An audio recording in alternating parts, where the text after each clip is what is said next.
Bem, gente, iniciei a gravação. Hoje é o nosso último encontro do. Boa tarde, Gabriel.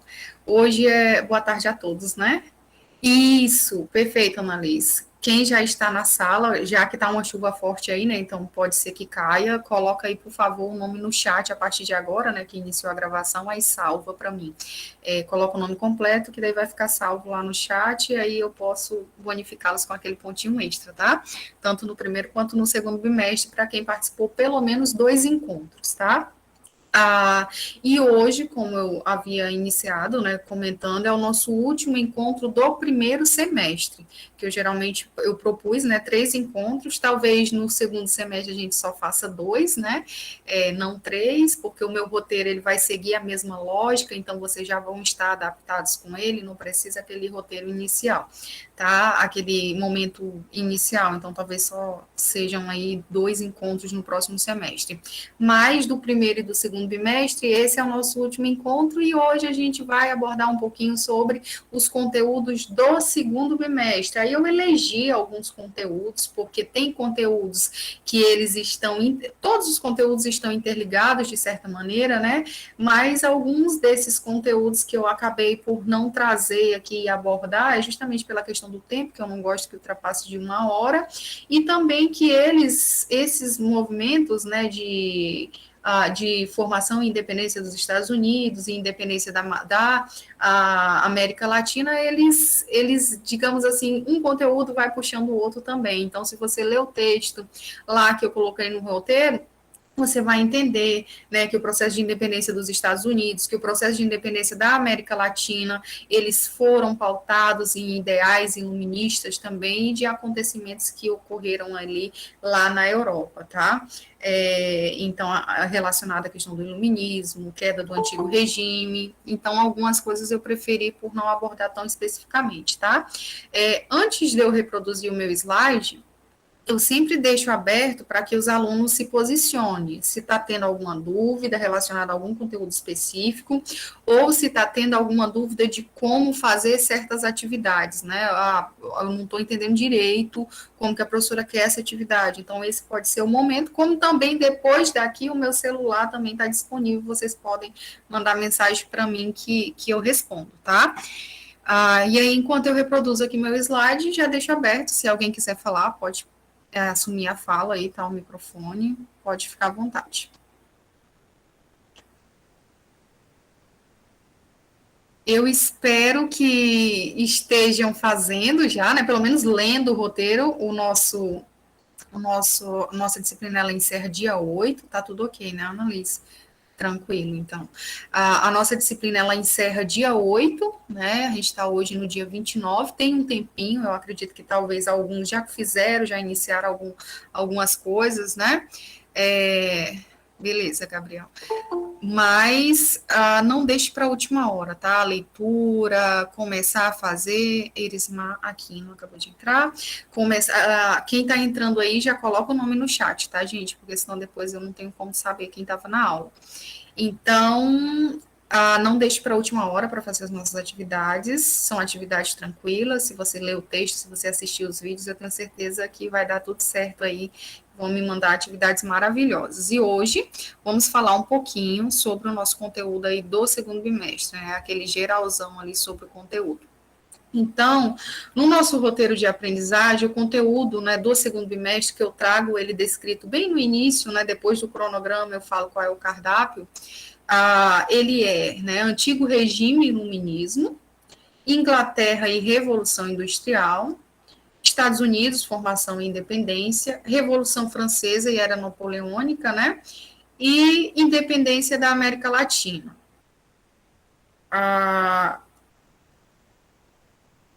Deixa eu e passar meu slide aqui para ver se vai aparecer para vocês.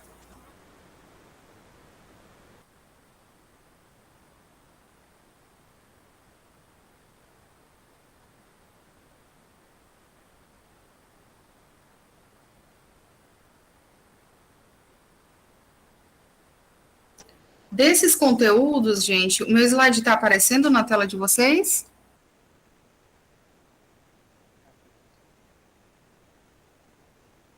Tá ok, gente? Tá, né?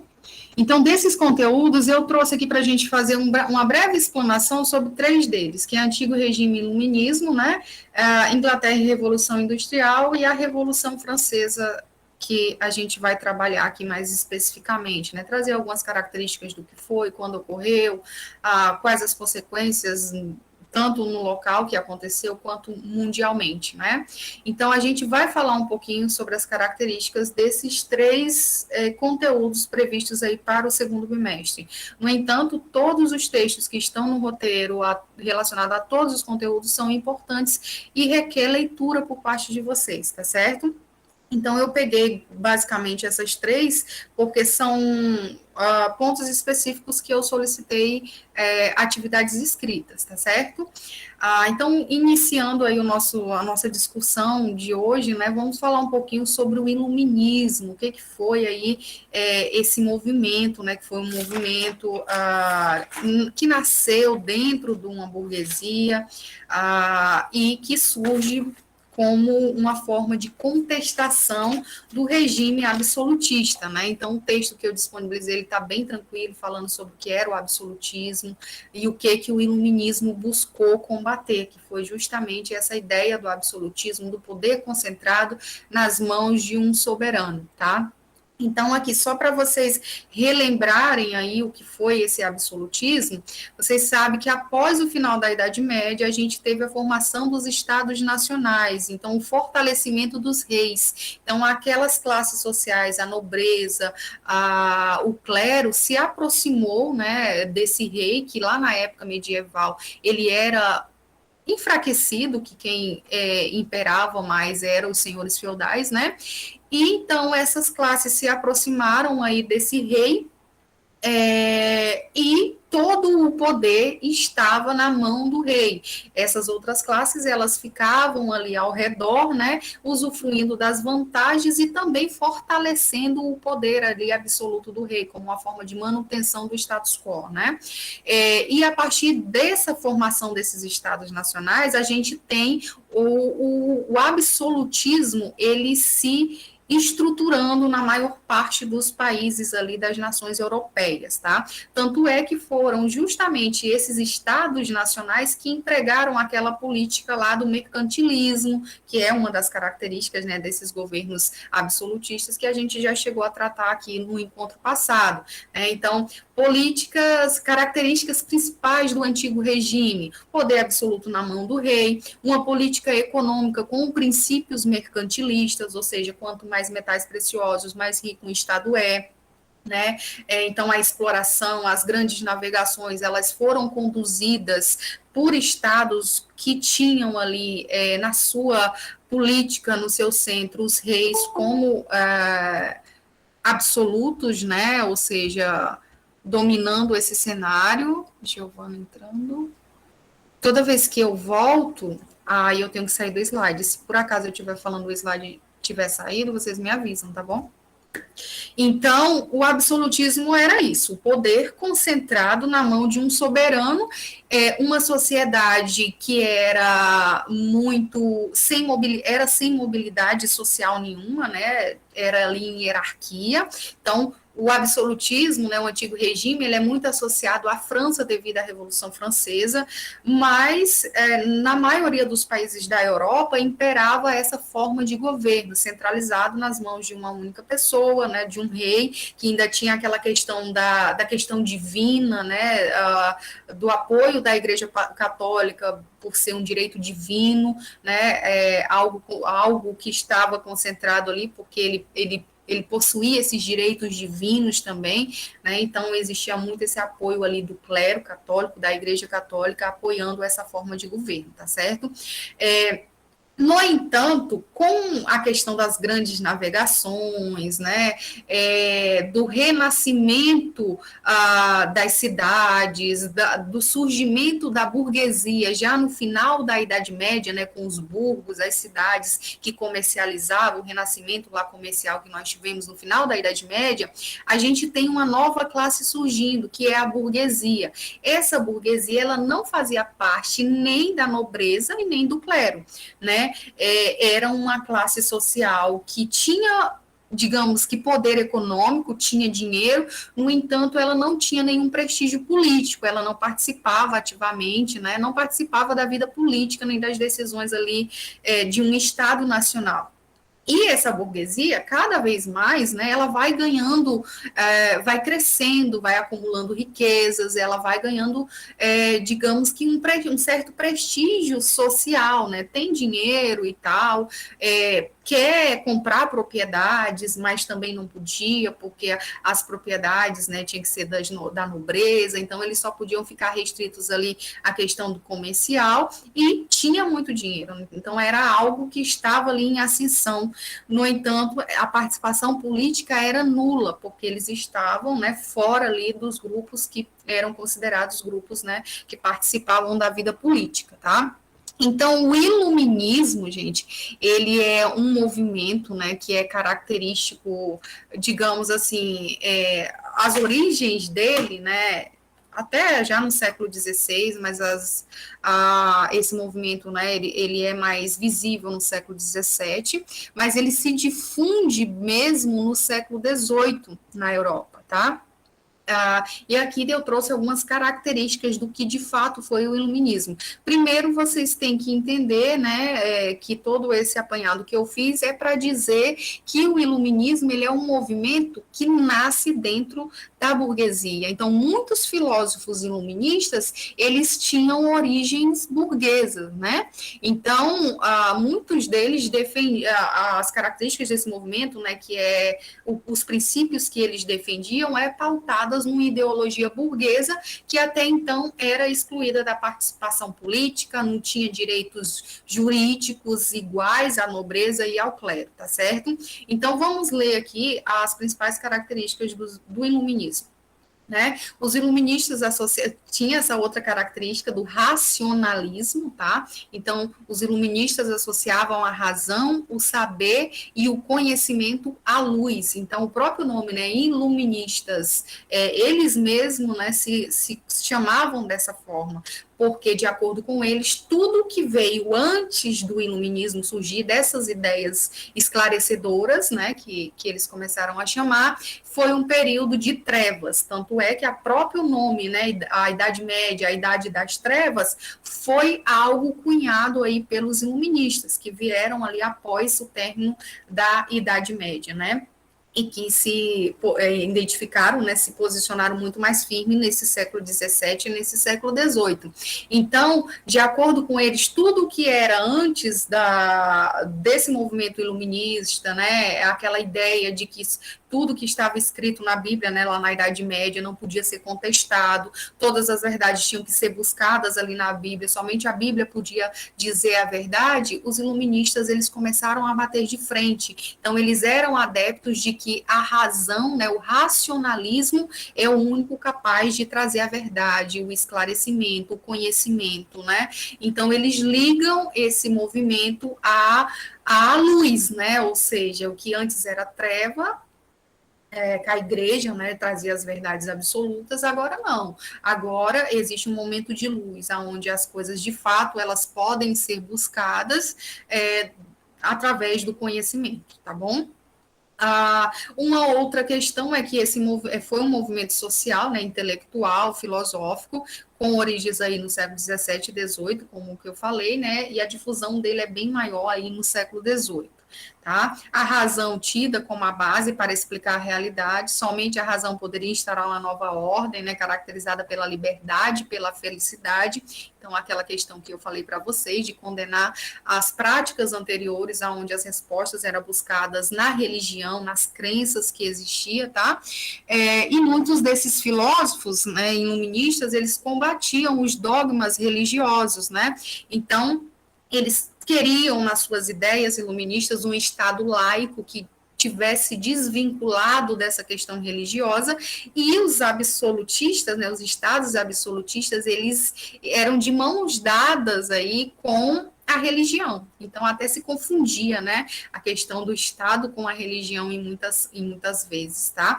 Então, eles combatiam esses dogmas religiosos e a opressão política do absolutismo. Eram pautas que eram que eles contrapunham aí, que eles batiam de frente, né? Ou seja, a presença da religião explicando as questões da ciência, do mundo, né? Ou seja, tudo tinha uma explicação religiosa e não com base na experiência, na ciência, né? E a questão da opressão política, que era justamente, né, os direitos políticos ser de determinadas classes sociais e outras, né, serem excluídas aí do processo, como era o caso da burguesia, que a burguesia também, devido à sua crescente, né, digamos, prospecção econômica e tá ganhando mais espaços ali na economia, né, trabalhou durante muitos anos ali, muitos séculos, nas grandes navegações, propiciando até mesmo aquelas grandes navegações que vinham aqui para o continente americano, né, financiando. Então, eles também queriam participar da vida política, tá? Então, eles eram contra essa opressão que não dava liberdade política, que também não trazia uma liberdade jurídica, tá? Então, eles eram contra essa opressão do absolutismo monárquico, justamente porque esse absolutismo não permitia incluí-los dentro digamos, das camadas e dos direitos sociais ali dos estados, das classes sociais que estavam próximas aos reis, tá bom? E essa última característica, que é essa que eu já pontuei muito, as ideias iluministas estavam relacionadas aos interesses da burguesia em ascensão, tá? Então, aquela questão de que parte dos iluministas, eles eram oriundos da burguesia em ascensão, muitos deles de famílias burguesas, tá certo? Alguns iluministas, né, ficaram bastante famosos, tem ideias iluministas que depois, né, quando da Constituição de Repúblicas, inclusive até no caso do Brasil, ele se pauta nessas ideias iluministas, tá? Como a questão da tripartição dos poderes, né? Executivo, legislativo e judiciário, tá? Essa questão da limitação do respeito religioso, né, de um Estado laico, enfim, todas essas ideias eram ideias que os iluministas naquela época defendiam e criticavam as práticas contrárias que estavam impregnadas na sociedade pelo absolutismo, tá? Então, John Locke, né, foi um filósofo iluminista, ele é considerado, digamos que, o pai do iluminismo, né, ele é um filósofo inglês, e a ideia central dele, né, ele defendia o empirismo e o liberalismo político. Justamente ele condenava aquela questão, né, das verdades religiosas também serem encontradas na Bíblia, e somente a Bíblia, a religião e as crenças podiam ser utilizados como verdade, né? Então, ele acreditava na experiência, tá? Então, ele dizia que a mente, ao nascer, é como uma tábula rasa, que essa mente ela vai ser formada, né, durante ali a vida da pessoa. Ele condenava o absolutismo monárquico, assim como a maioria, né, dos filósofos iluministas, defendia o respeito à liberdade dos cidadãos, então a questão da opressão do regime absolutista, ele era contrário, defendia uma tolerância religiosa, né, ou seja, a gente sabe que nessa época do iluminismo também, a gente tinha a questão, ele era da Inglaterra, né, tinha passado por uma reforma religiosa, onde tinha adotado o anglicanismo, que era bastante semelhante ao cristianismo, mas o rei era o líder, né, o central lá da Igreja Católica, mas a gente tinha outras correntes religiosas também, como o calvinismo, né, o luteranismo. Então, algumas dessas religiões, elas eram perseguidas, então muitos desses iluministas, eles eram favoráveis a essa tolerância religiosa, tá certo? Defendia o direito de propriedade privada e de livre iniciativa, tá? Porque também o Estado absolutista ele excluía, né, os burgueses e outras camadas sociais a propriedade privada. E a questão da livre iniciativa também, mesmo sendo a burguesia esse grupo, né, de comerciantes, de pessoas ali ligadas ao comércio, eles não tinham eles não podiam ter uma livre iniciativa comercial, tudo era, digamos que, monitorado e fiscalizado e controlado pelo poder absoluto, tá? E John Locke também defendia um governo com poderes limitados, ou seja, aquela ideia que lá na frente vai surgir mais forte, que é a tripartição dos poderes, tá bom? Pois a gente tem o Voltaire também, que ele defendia ali também a liberdade de pensamento, fazia umas severas críticas à Igreja Católica também, tá? Porque num Estado absolutista a gente não pode ter pessoas, né, que são opositoras de um regime absolutista e tá expondo ali o seu pensamento. Eram perseguidos, eram presos, né? Eram condenados, enfim. Então, Voltaire defendia que as pessoas tinham essa liberdade de pensamento, de poder expressar as suas convicções e não ser perseguidas por elas, tá? Que nessa época, para hoje, para a gente hoje, isso é muito fácil, né? A gente pensar, todo mundo tem a liberdade de expressão, né? Mesmo que às vezes ainda tenha ali algumas coisas que quer reprimir essa liberdade de expressão. Mas naquela época, de forma alguma, você poderia nem, né, pensar alto aqui que você estava contra o regime político, porque você já era severamente punido, castigado, enfim. E o Voltaire, ele é um desses iluministas que é muito forte, né, a luta dele, a ideia dele contra, é a favor dessa liberdade de pensamento político, tá certo? Teceu críticas ao clero católico, à intolerância religiosa e à prepotência aí dos poderosos, né, das classes mais poderosas.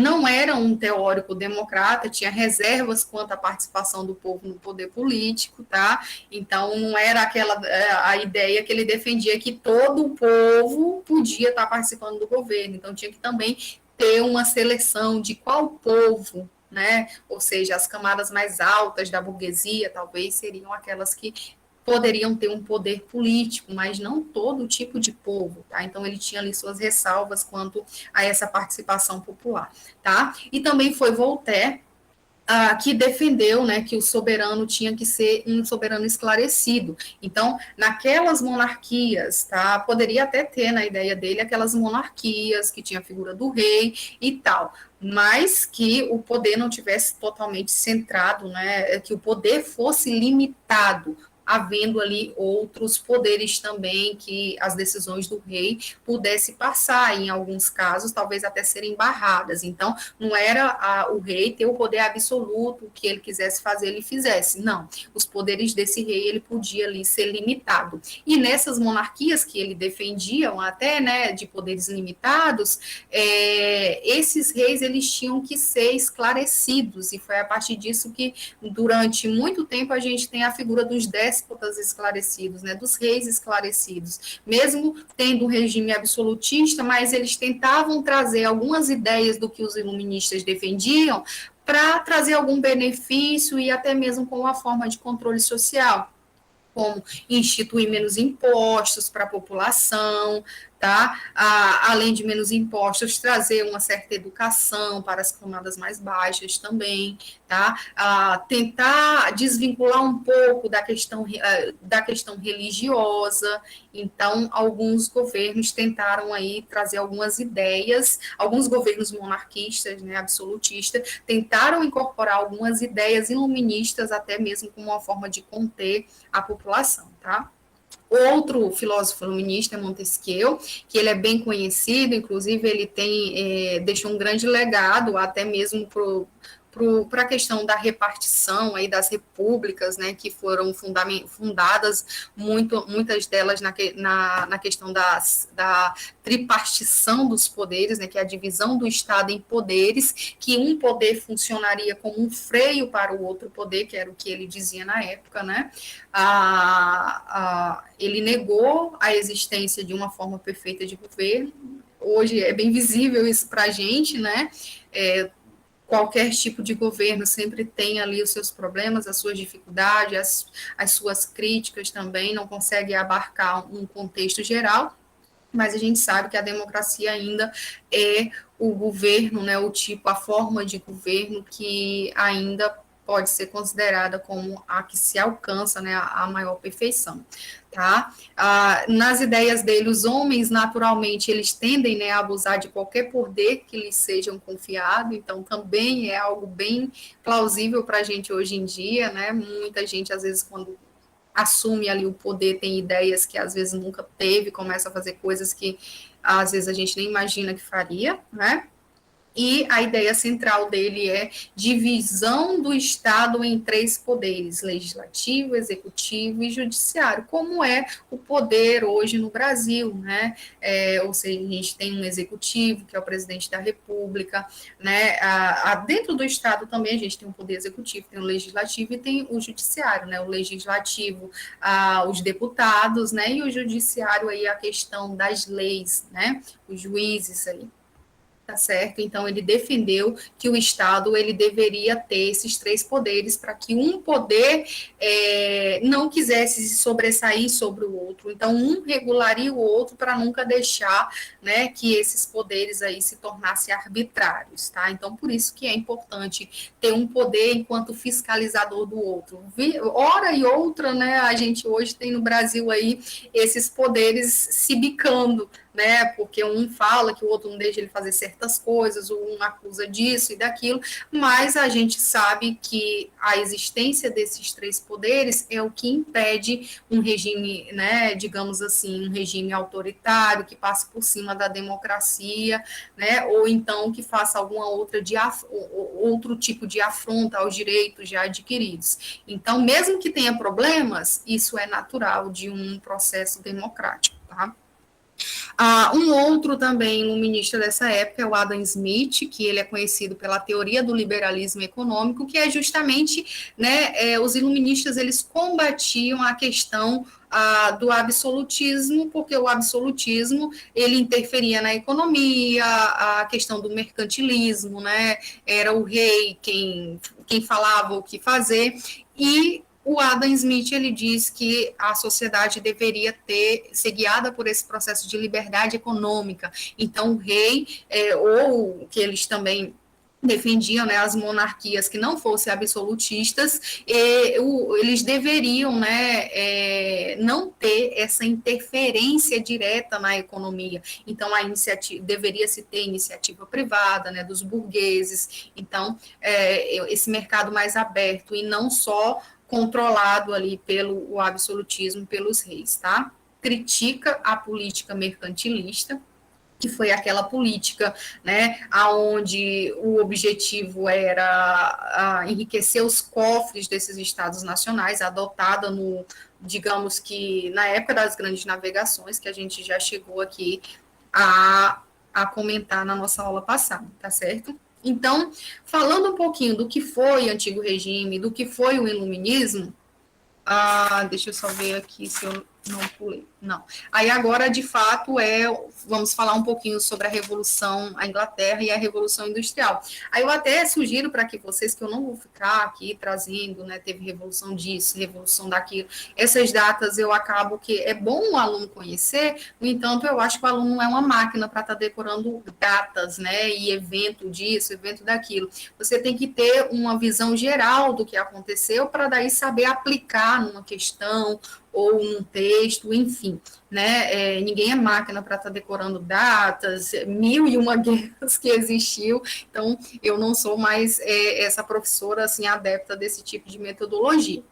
Então, eu recomendo muito que os alunos assistam aqueles 2 vídeos que eu indiquei para vocês na questão da Revolução Industrial. Um dos vídeos é que fala sobre o processo que consolidou a participação da burguesia no poder, né?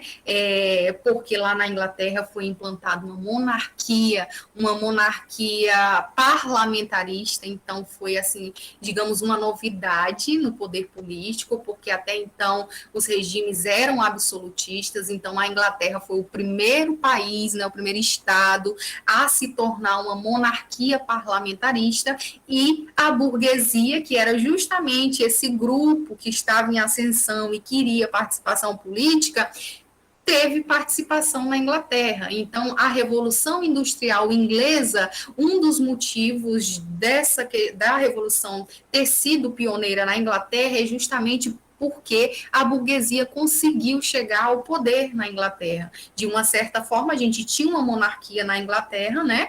No entanto, essa monarquia tinha uma constituição que regulava, né, não, os poderes absolutos não eram na mão dos reis, e no próprio parlamento inglês a gente tinha grande parcela do parlamento composto por burgueses, que fez com que políticas, né, que fomentavam a industrialização, né, o comércio, fosse mais direcionadas aí.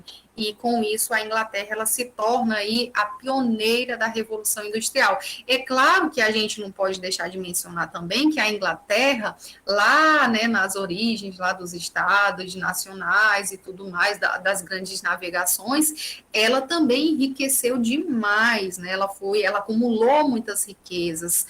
A própria questão da expulsão da Igreja Católica, e aí já é coisa lá do segundo ano, a expulsão da Igreja Católica dentro da Inglaterra, né, lá do primeiro ano, desculpa, dentro da Inglaterra, ou seja, com a reforma anglicana, então o anglicanismo, né, o rei expulsou a Igreja Católica, pegou as terras da Igreja Católica, vendeu também, né, para algumas classes lá dentro da Inglaterra, e então transformou muitas coisas dentro da Inglaterra. E com a chegada da burguesia também ao poder, com a Revolução Gloriosa, né, isso foi ali um caminho ideal para que a Inglaterra ela se transformasse no país, né, que tinha todas as características, digamos, todas as características ideais para que se implantasse as indústrias, né, que surgisse a máquina a vapor, os primeiros transportes movidos a vapor também, tá certo? Mas a gente também tem que citar que a Inglaterra ela também acumulou muitas riquezas naquele processo das grandes navegações. Ela investiu muito na questão do tráfico negreiro, então muita riqueza da Inglaterra nessa época era direcionado também do comércio do tráfico negreiro, né, que eles comercializavam. Depois, é claro que ela vai ser um dos países que vai, depois da Revolução Industrial, ela vai abolir essa questão da escravidão, né? No entanto, também por um interesse econômico, porque os escravos eles não consumiam produtos. Então, para que é interessante a Inglaterra manter escravos, né?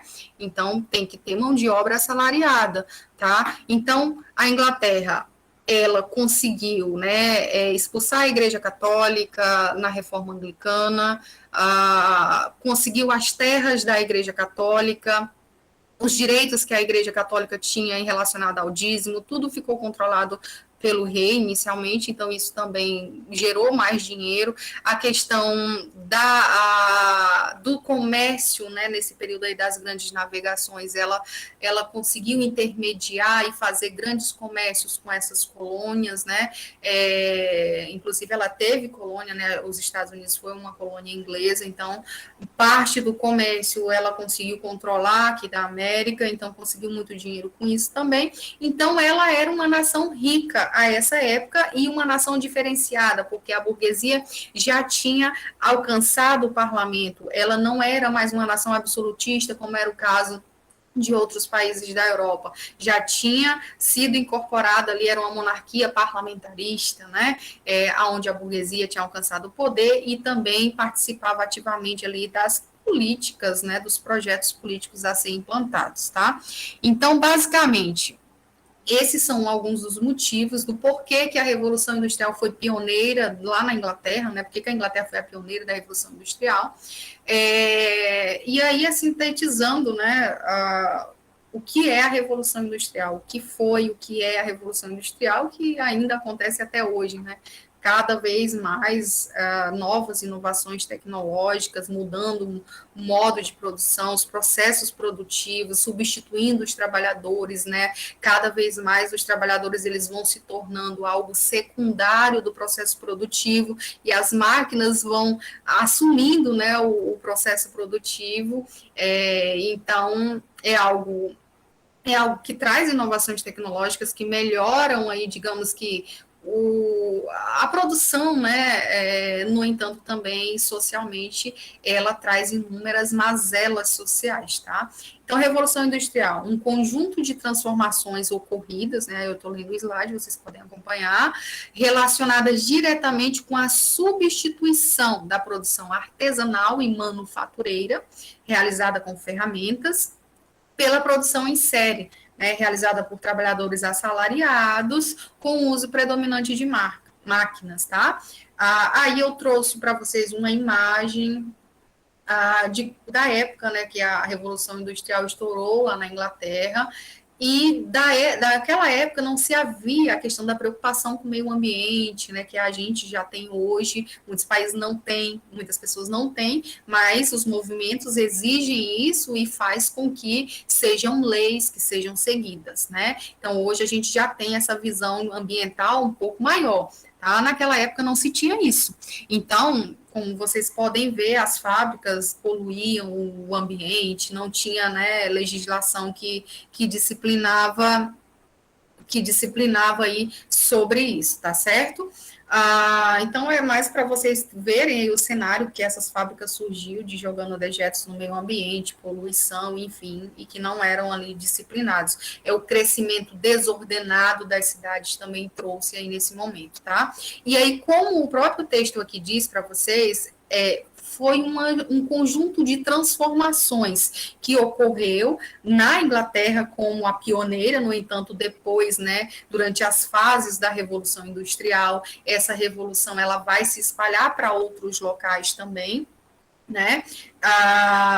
E aí também essas inovações vão alcançando outros locais, mas inicialmente ali naquela época que ela surgiu em meados do século XVIII na Inglaterra, ela simplesmente há uma substituição daquela produção que anteriormente era feita por um artesão. Então o artesão ele dominava todo o processo produtivo, era uma produção mais lenta, né? Porque demandava tempo, não tinha nenhuma máquina para auxiliar.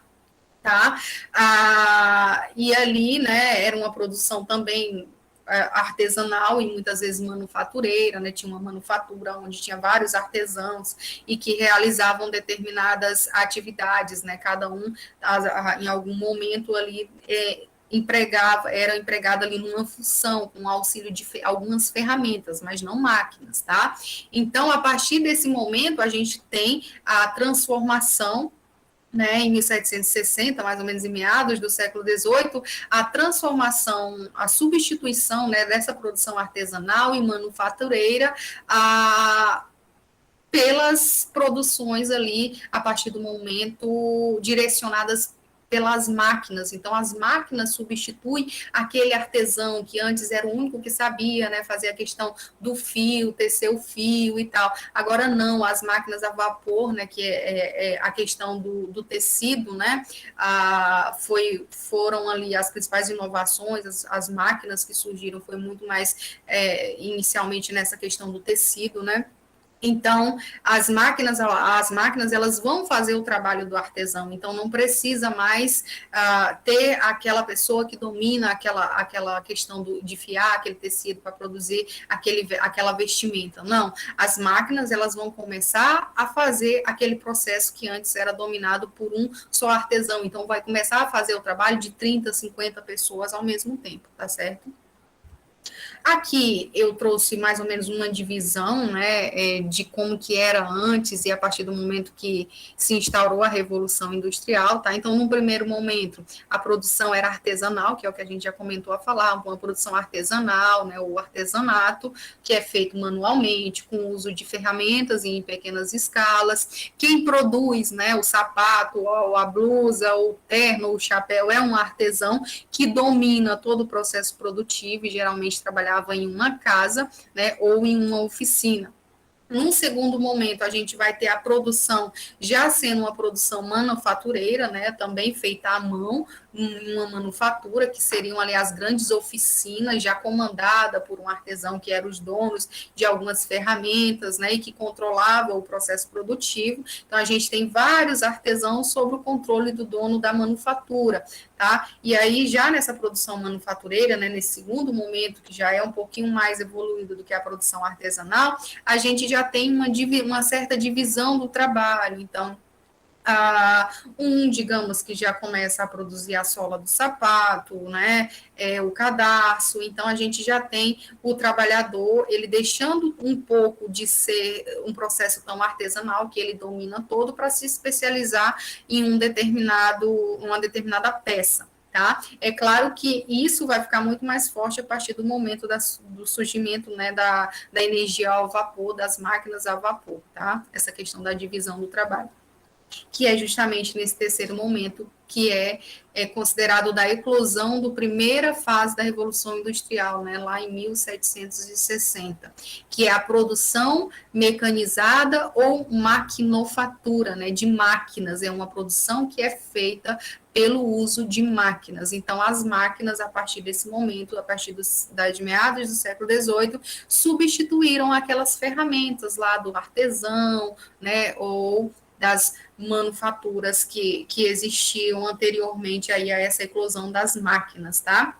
E muitas vezes aí essas máquinas elas substituíram não só as ferramentas, mas até mesmo o próprio trabalhador, tá? Que muitos perderam empregos, né? Oriundos aí dessa incorporação das máquinas no processo produtivo. Então, o trabalhador ele deixa de ser artesão e passa a ser operário, tá? É nesse momento aí de revolução industrial que surge, né, os donos dos meios de produção, que são os burgueses, né, que detêm, e aí tem esse conflito dessas classes sociais, burgueses versus proletariados, né, versus os proletariados, que eram os operários, né, burgueses versus operários, que trabalhavam nessas fábricas, né, movidas a vapor, das máquinas a vapor, né, e aí nesse momento que a gente tem aí um embate também muito grande dessas classes sociais, burgueses e operários. Os operários que vivem em condições desumanas, tá? Daqui a pouco a gente fala sobre os operários que vivem em condições desumanas e que começam a surgir grupos lutando por direitos trabalhistas que não existiam naquela época na Inglaterra, né? Por melhores condições de vida, de trabalho dentro das fábricas, porque lá na Inglaterra tinha fábricas que não tinham condições sanitárias nenhuma e os trabalhadores estavam lá em meio a ratos, em meio a dejetos e trabalhando. O trabalhador ele não tinha uma legislação, então era empregado trabalho infantil, mulheres que ganhavam menos e faziam as mesmas coisas que os homens, tá? Então, começou a ter muitos movimentos também que contrapunha aí a classe burguesa, né, que eram os donos dos meios de produção, com a classe operária, que era quem executava os serviços e quem recebia uma pequena parcela, muitas vezes até mesmo que não dava nem de se alimentar, tá certo? Então, a gente começa aí a ter muitos problemas relacionados à Revolução Industrial, tá? A Revolução Industrial, hoje em dia, se fala, né, que ela teve 3 fases, tá? Após aquele primeiro, segundo e terceiro momento, né, para se chegar na maquinofatura da produção, né, a gente vai ter uma divisão de 3 momentos, né, já está se falando até em quarta já. Então, a gente vai ter a primeira Revolução Industrial no século XVIII e XIX, né, ela foi justamente na Inglaterra, é a indústria têxtil, né, a que mais vai receber a questão da inovação das máquinas, então ela foi muito específica ali da indústria têxtil, né? A gente vai ter o tear mecânico, algumas máquinas a vapor, e ela era movida pelo carvão mineral, tá? Então, o trem também é dessa época, né? As locomotivas aí a vapor também. Então, ela conseguiu trazer inovações para o setor de transporte, para a indústria têxtil, né? Aumentar a produção industrial, com isso até trazer um certo barateamento daqueles produtos que antes era de forma artesanal, então tinha mais valor agregado nesses produtos, tá? Mas com isso a gente também não deve esquecer das inúmeras consequências que teve aí essa revolução industrial, né? De muitas pessoas, digamos assim, muitas pessoas que deixaram os campos, que vieram para a cidade, então houve um aumento populacional urbano de forma desproporcional. Isso gerava prostituição, gerava, digamos que, violência, né, dentro da própria cidade, porque muita gente às vezes não tinha um emprego, vinham atrás de emprego, mas não conseguiam um emprego, ou quando tinha ganhava pouco, né? Então, também traz essas questões das poluições ambientais também, tá? E o segundo, a Revolução Industrial, que é esse segundo momento, ele já é do século XIX, né, de meados do século XIX e início do século XX. Então, eles foram liderados por alguns países também da Europa, mas os Estados Unidos e o Japão também já participaram aí desse processo. Então, a gente tem o aço como uma das matérias-primas empregadas em grande, né, em grande proporção. A energia elétrica é dessa segunda fase aí, né? Então, antes não existia a energia elétrica, então a gente já vai ter a energia elétrica, o uso do petróleo, motor a explosão que fez surgir o carro, a motocicleta, tá? E muitos produtos químicos também. Então, o automóvel, o avião, o telefone, o rádio, o cinema, tudo é oriundo desse segundo momento da Revolução Industrial. Já a terceira Revolução Industrial, né, que é essa do século XX, a gente já tem, né, as inovações tecnológicas no campo do microcomputador, da eletrônica, microeletrônica, da robótica, engenharia genética, né? Questão das telecomunicações, e houve aí esse aumento de uma produtividade com diminuição no número de trabalhadores empregados no processo, o que vem acontecendo também desde lá da primeira Revolução Industrial, tá certo? Então, é sempre o trabalhador sendo substituído por máquinas cada vez mais, e sempre isso acarreta inúmeros problemas sociais, de desemprego, de fome, tá? Porque as máquinas elas começam aí a substituir a mão de obra. Tá? Então, aqui são algumas consequências. Condições de trabalho, baixos salários, né? Longas jornadas de trabalho, principalmente lá no caso da primeira Revolução Industrial, porque lá na primeira Revolução Industrial, tá, que essas características são voltadas a essa primeira Revolução Industrial, essas consequências, como eu falei para vocês, não havia legislação trabalhista, então os salários eram baixíssimos, às vezes as pessoas trabalhavam até 16 horas diárias, a gente tinha esse negócio de 8 horas que nós temos hoje, né?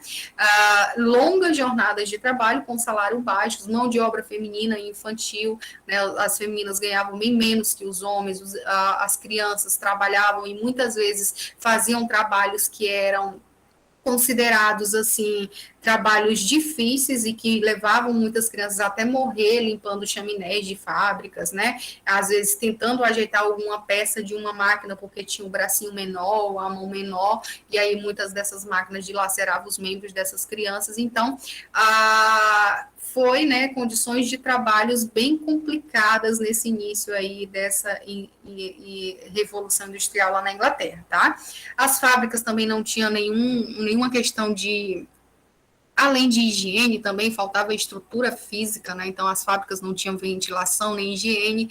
Com certeza vocês já devem ter assistido, ou se não assistiu, talvez algum dia ainda vão assistir filmes relacionados a primeira Revolução Industrial, onde retrata aquelas carvoarias, né, porque o carvão ele era a força, né, da primeira Revolução Industrial, então tinha as minas de retirada de carvão, onde as condições dos trabalhadores elas eram inadequadas, muitos doentes trabalhando, né, pela questão do próprio carvão mineral, tá?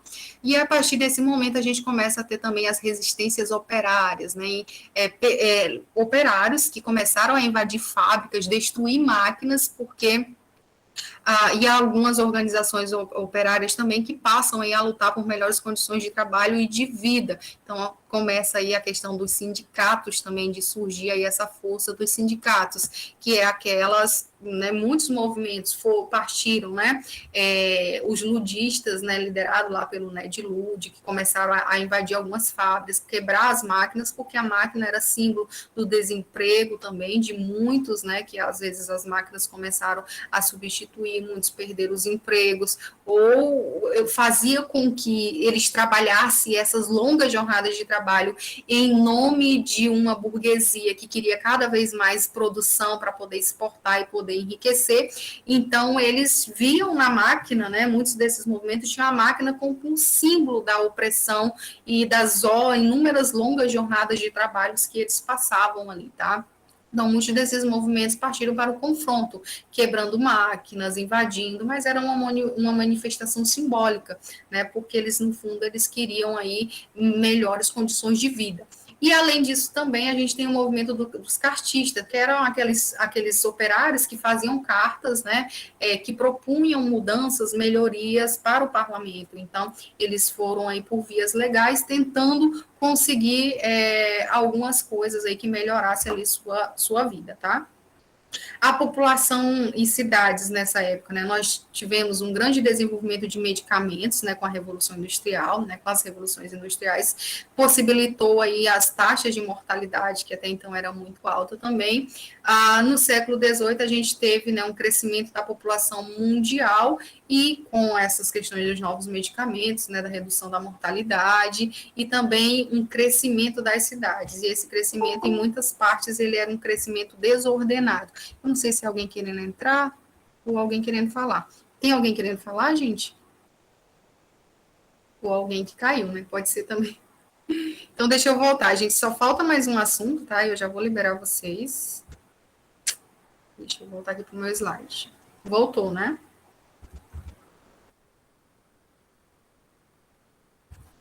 Bem, agora eu vou falar um pouquinho sobre. Tem três slides. O outro é a imagem. 3 slides sobre a Revolução Francesa. Eu vou tentar ser um pouco mais breve, que aqueles vídeos que eu coloquei lá, eles são até interessantes também, são bem objetivos em relação à Revolução Francesa, tá?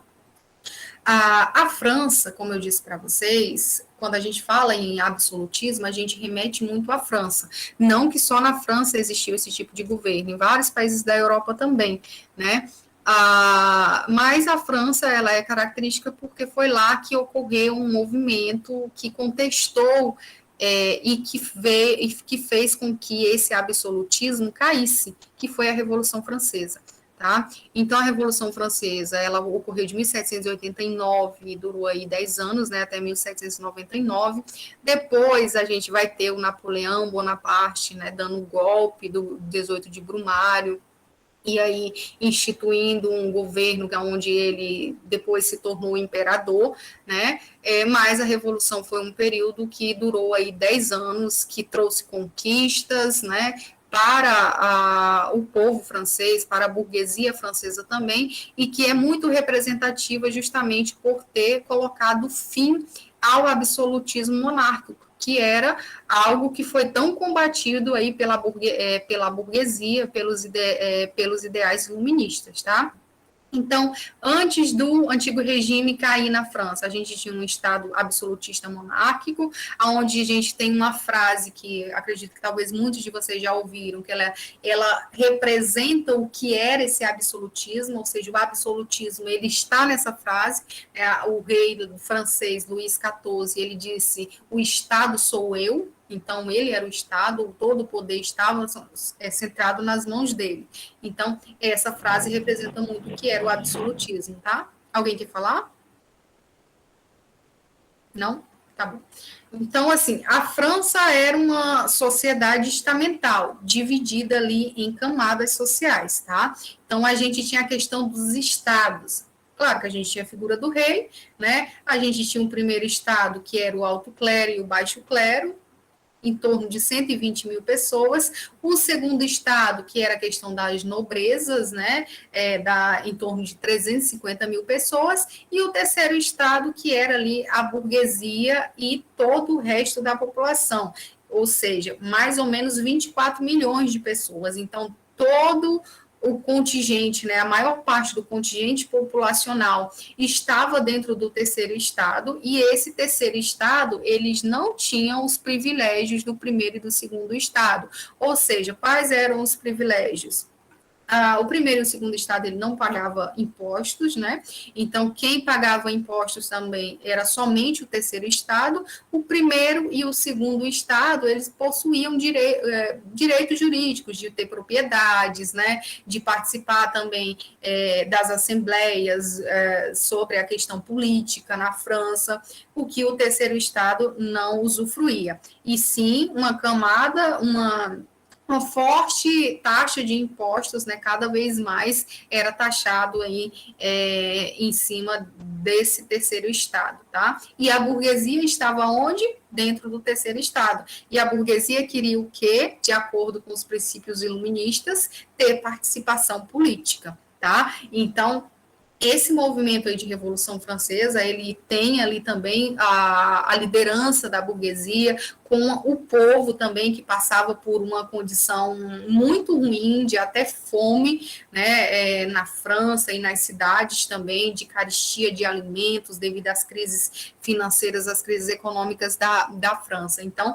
o terceiro estado, ele se une, né, e provoca aí o que a gente chamou de queda do absolutismo francês, né, com a Revolução Francesa. Então, essa imagem, ela representa muito a França, lá na época da Revolução Francesa, no final do século XVIII, onde a gente tem o clero e a nobreza em cima da pedra, né, e ali embaixo da pedra é como se tivesse o terceiro estado, ele sustenta com o pagamento de imposto todo o segundo e o terceiro estado, porque os lá de cima, eles não trabalham, né, não pagam impostos, então todas as mordomias desses estados, né, do segundo e do terceiro, são retiradas aí dos impostos pagos pelo primeiro estado, tá certo?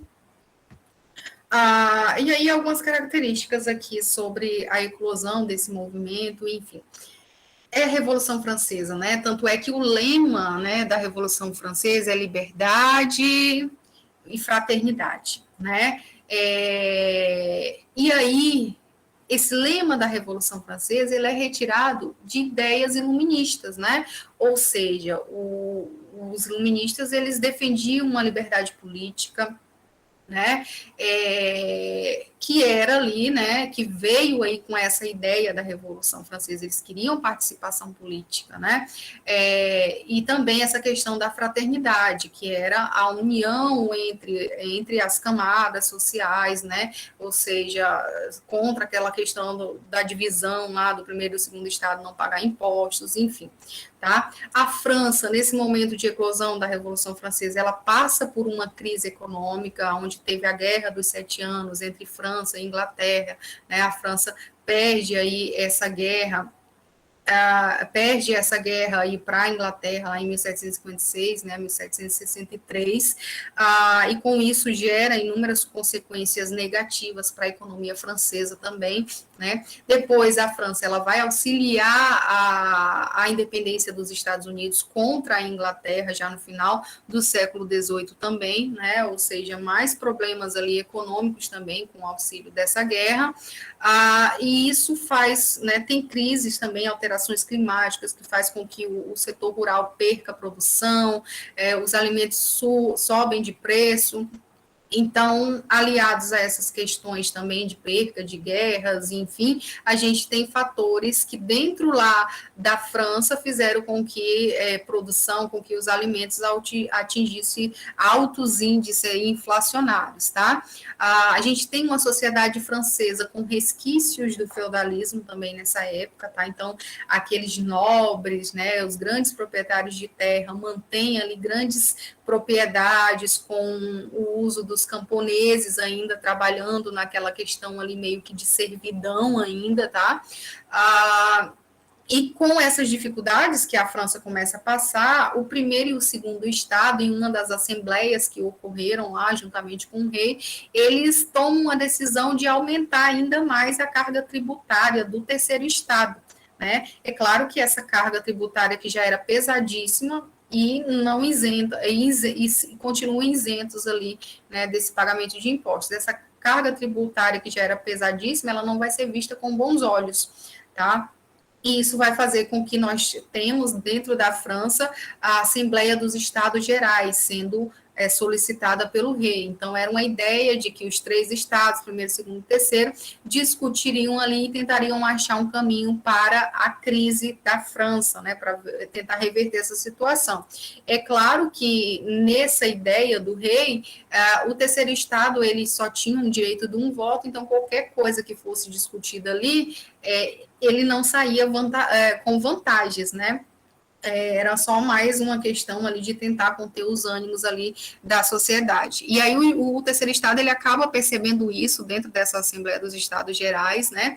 E dentro dessa Assembleia ele declara ali meio que dá um golpe ali no primeiro e no segundo estado, declara uma Assembleia Constituinte com a finalidade de promulgar, de fazer e promulgar uma Constituição para que o poder não seja mais absoluto, para que se tenha uma república, né, uma monarquia constitucionalista, tá? Então, eles declaram ali uma Assembleia Constituinte. Então, em meio a esse conflito, né, que começa a surgir também, a camada urbana, algumas pessoas ali da sociedade se unem e um grande movimento contra o antigo regime, em apoio a essa constituinte do terceiro Estado. E em 14 de julho de 1789, que é a data que marca a Revolução Francesa, né, a população ela toma a Bastilha. A Bastilha era uma prisão que ficava lá os opositores do governo francês, né, do absolutismo francês. E aí a gente tem o símbolo, né, ou seja, eles ocuparam a Bastilha, então a gente tem o símbolo da queda do antigo regime na França. Então, a partir desse momento, o regime da França ele não é mais absolutista, né? Então, a gente tem a queda da Bastilha como um símbolo da queda do absolutismo francês e o marco ali do início do movimento revolucionário. Esse movimento revolucionário, é claro que ele vai ter inúmeras proporções, mas acabo que eu não vou estar trazendo isso para vocês, senão ficaria muito cansativo. Né? Mas, resumidamente, né, essa Assembleia Constituinte, ela vai ser muito importante, porque a partir daí a gente vai ter declarada, né, pela Assembleia Constituinte, a Declaração dos Direitos do Homem e do Cidadão, aonde fala em liberdade de expressão, aonde fala de direitos jurídicos, né, iguais. É claro que não eram direitos iguais para todos, né? Ainda tem aquela questão da mulher, que não tinha direito de participação, enfim. Mas em relação aos homens e também as ideias do que a burguesia queria, né, para estar ali tendo participação política. Mas a partir desse momento, né, dessa Revolução Francesa, o significado é que começou a se falar em igualdade jurídica. Tá? Então, é a partir daí que a gente começa a ter os direitos aí do homem, né, sendo garantidos aí e não concentrados somente entre a classe primeiro estado e segundo estado, que era a nobreza e que era o clero, o restante nada podia, né? Então, é a partir desse momento que a gente tem aí também a França se tornando uma monarquia constitucionalista, o rei tinha que obedecer uma constituição. É claro que vai se tentar um golpe por parte do rei e dos seus aliados, e aí é nesse processo que depois o rei francês, né, o Luís XVI, vai perder a cabeça, que vai ser guilhotinado ele, a rainha e inúmeras outras pessoas aliadas ali ao absolutismo também, devido a essa questão que eles consideraram uma traição, tá? Mas no desenrolar dessa revolução, a gente vai ter um período de monarquia constitucional que depois, né, vai acabar por causa dessa traição aí que o rei queria estabelecer de novo o absolutismo. Então, vai ter o período da questão da guilhotina, que vai ser muito forte lá na França, né? E depois a gente vai ter uma república instaurada, mas vai ser uma ala, né, da burguesia que liderava ali um grupo político bem radical, então vai ser que é a ala dos jacobinos, né? Eles vão acabar fazendo uma república bem cruel, que qualquer opositor também vai ser morto, se divergir dos pensamentos da república jacobina, vai ser morto, né? E aí a gente vai tendo, né, o governo jacobino, depois dessa afronta e dessa República Jacobina, ele começando a assumir novamente, os girondinos assumir, que era a ala mais moderada, né, assumir novamente o poder ali na França, tá? E no futuro a gente vai ter um general, que depois esse general vai ter uma participação política muito grande lá na França, inclusive vai influenciar a independência, a vinda da família real para o Brasil, a independência das colônias espanholas aqui na América também, que foi o Napoleão Bonaparte, né? Então, depois de todo esse processo revolucionário, depois de uma república que era bastante, né, violenta e cruel lá na França, a gente vai ter um governo onde nós temos de novo na França sendo decretado um império, né, o império de Napoleão Bonaparte, tá? Então, o Napoleão, ele dá um golpe, ele tem ali os poderes nas suas mãos, ele consegue até fazer com que a França, ela consiga prosperar economicamente, né, tem um governo bastante contraditório, mas a gente tem o Napoleão governando ali por longos anos na França, é um jovem militar, que conseguiu inúmeras vitórias nos campos de batalha contra os absolutistas franceses. Então, de uma certa maneira, o Napoleão Bonaparte, ele conseguiu governar por muito tempo justamente por também ter o apoio da população francesa, tá? Por verem nele um militar, né, que era responsável pela consolidação da queda do absolutismo também, né, porque ele lutou contrário aos absolutistas, e por ser um líder forte, capaz de afastar toda a ideia absolutista e de prosperar a França economicamente. Mas ele ficou durante muitos anos ali no poder, e começou a querer fazer da França, né, um império ali gigantesco. Então ele começou a intervir em outras monarquias, a invadir, a destituir reis, né, como foi até o caso do rei espanhol. O próprio Dom João, quando veio para o Brasil, ele veio também em decorrência dessa questão da fuga do exército de Napoleão, que estava também a caminho de Portugal, porque Portugal havia se confrontado, né, ou seja, não queria assumir um pacto, né, lá que o Napoleão decretou, que era de fechamento dos portos para os navios ingleses. A Inglaterra era muito poderosa, a França queria ser mais poderosa, o Napoleão queria ser mais poderoso, que ele gostava de poder. Então, o bloqueio, né, dos portos, o bloqueio continental, então era nenhuma nação poderia comercializar com a Inglaterra. Se essas nações comercializassem, elas eram inimigas da França. E Dom João, num primeiro momento, meio que fez que não sabia, né, desse bloqueio continental, mas depois ele teve que tomar partido, ou seja, ele teria que não ter relações comerciais com a Inglaterra, mas a partir desse momento ele opta pela fuga para a colônia brasileira, né, a colônia aqui da América, porque Portugal, nesse momento, a França ia invadir Portugal, justamente por Dom João não se posicionar contrário aí a esse bloqueio continental. Mas aí a questão do Brasil a gente vai comentar lá no terceiro, no quarto bimestre, tá certo? Aqui é a tomada da Bastilha, tá? Onde uma pintura que representa, né, quando o povo tomou o poder, né, quando o absolutismo ele caiu ali na França, então era a prisão, né, onde tinham os opositores do governo absolutista. Então demonstra aí o marco da Revolução Francesa, tá certo, gente? Já ficou muito cansativo, já passou de uma hora aí quase. Acabou de entrar, eu não sei se ele caiu, né? Enfim, gente, é isso. Eu sei que é um pouco cansativo, né? Mas a minha proposta é essa, para que a gente dê uma breve, né, pincelada aí em alguns conteúdos, e esses conteúdos eu acredito que eles são importantes para que vocês entendam o processo. Leiam os textos, assistam aí os vídeos, tá? E façam as atividades. Se alguém quiser fazer algum comentário, pode ficar à vontade. Eu já vou interrompendo aqui a gravação, tá? Mas deixo aí para vocês.